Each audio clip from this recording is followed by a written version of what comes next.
Have you ever wondered if Jiu-Jitsu actually works, or is it mostly bullshito? I mean, we know it works when two people both do Jiu-Jitsu and agree to follow the rules, but what if someone off street beefs wants to throw down? Could you actually beat somebody that doesn't just fall into your submissions? Today we're going to look at the ultimate self-defense challenge with two people in particular as our focus. Jordan teaches Jiu-Jitsu, and a random Australian named Craig.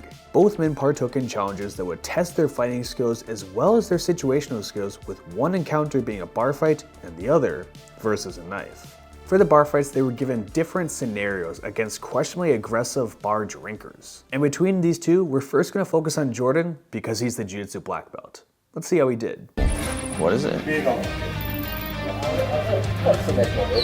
Oh my god. Don't lie!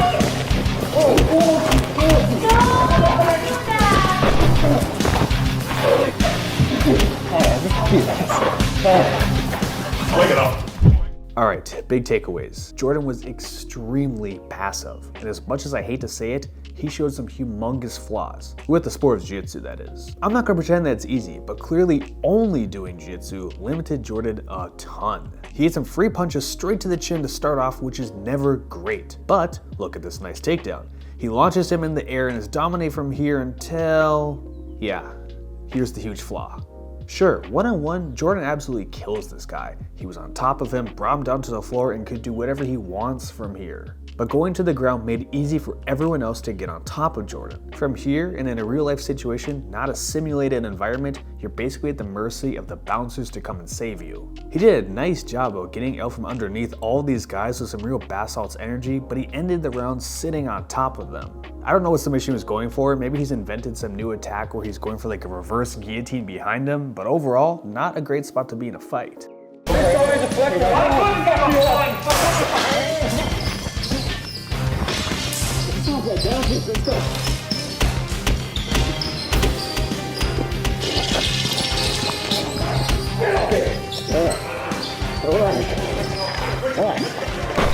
Okay, so we have some similar faults here with Jiu-Jitsu as well. If Jiu-Jitsu is your only defense in a bar scenario against a guy and his friends, it's not looking good. Jordan clearly wanted to de-escalate this situation and move on as fast as he could, which is great when you get to the police station so you don't have a record, that is if you even make it there. If you let guys wail on you, hit you in the back of the head, and get on top of you, you're in for a bad time. But really, what could he have done differently to make his jiu-jitsu work for him and protect himself in this scenario? With Jordan sitting down, it's tough to win this one without immediately standing up and making space.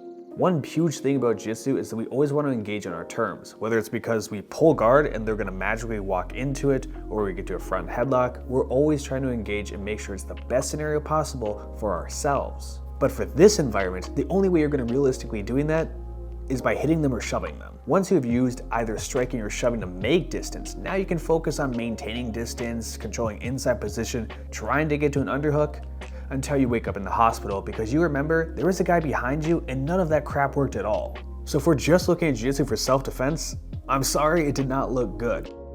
But before we talk about the self-defense, let's see how a pissed off Australian would do in the exact same situation. You sitting next to my girlfriend for? Sorry, don't. Sorry, man.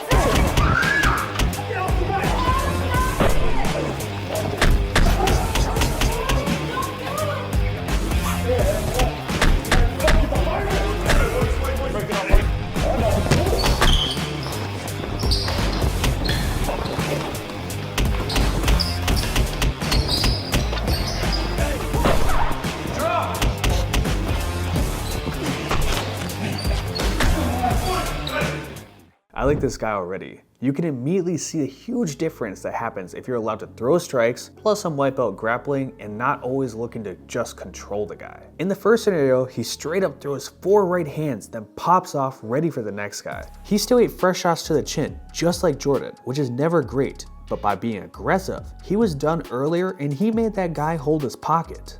But he didn't look nearly as sharp, however, giving up his back compared to Jordan, always protecting his rear from other dudes. Other than the striking, the huge difference between the two of these is that when we did see some grappling, we'll just say he's not going to be winning grappling industries anytime soon. Honestly, if self-defense in a bar scenario just like this is the name of the game, I would say the guy without jiu-jitsu actually won this, and I hate saying that. Limiting our attacks to not having any strikes just doesn't make any sense, especially if somebody from over there is now coming over here to get on my back and he's gonna start pounding me. That didn't sound right. The real question to ask is, do either of these strategies work against one of these? We'll find out in a second, but first let me talk to you about the sponsor of today's video, X Martial. If you haven't noticed, everybody in this video is wearing gear from X Martial. They provide custom gear fit to your needs so you can have something crazy or even clean. But if you don't have any creativity, look at all these rash guards they already have available to you on their website at xmartial.com. With promo code Tyler10, you can save yourself some extra money while picking up your favorite gear, whether it be shorts, rash guards, t-shirts, you name it. But the best part about X Martial is they're constantly providing back to the community, not just to their own pockets. So if you want to support a company that provides great gear that fits well and you enjoy the feeling, go to xmartial.com with my promo code Tyler10. All right, back to the video. Let's see how they do against a knife.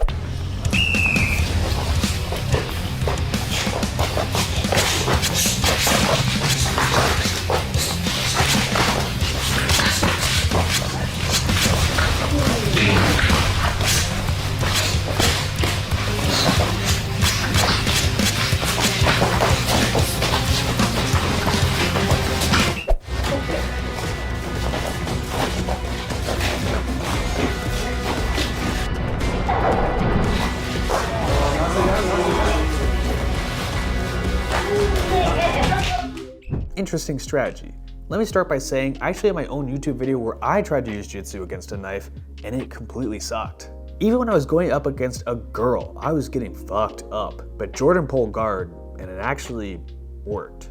One big thing to mention is he had a time limit, so surviving to the bell was actually a really smart plan. Jordan's strategy actually reminded me of being a kid getting to fights with my little brother and he'd sit on his back constantly kicking like a cat, which by the way is cheating for all little kid fights. He protected his neck, chest, abdomen, and it was overall pretty safe. But thank God he had a timer and we're gonna pretend the police showed up because this same strategy will get you killed on the street. We need to remember that Jiu-Jitsu is all about entangling another human and getting close, which is exactly what a knife wants. I personally don't think Jiu-Jitsu is gonna help you out much here unless you're a master of hand fighting. Maybe Gracie Combatus was right after all.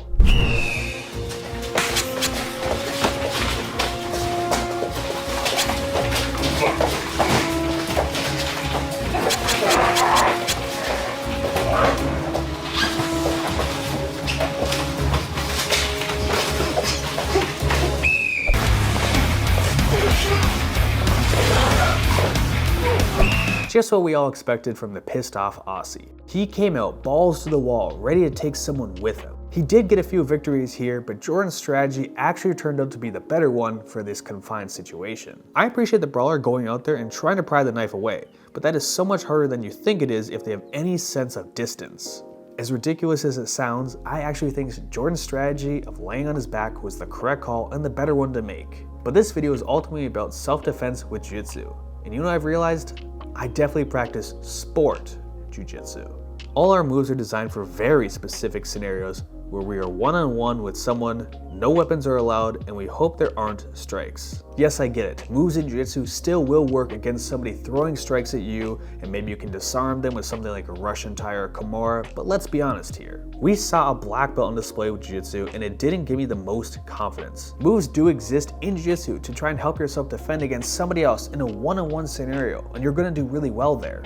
If we're going off these scenarios where we saw realistic fighting situations, I'd say Jiu-Jitsu is not the martial art for the best self-defense. Sure, it's gonna be great if you're fighting your friends and they're untrained, but if you're in a bar or against a knife, I hope you have some striking as well.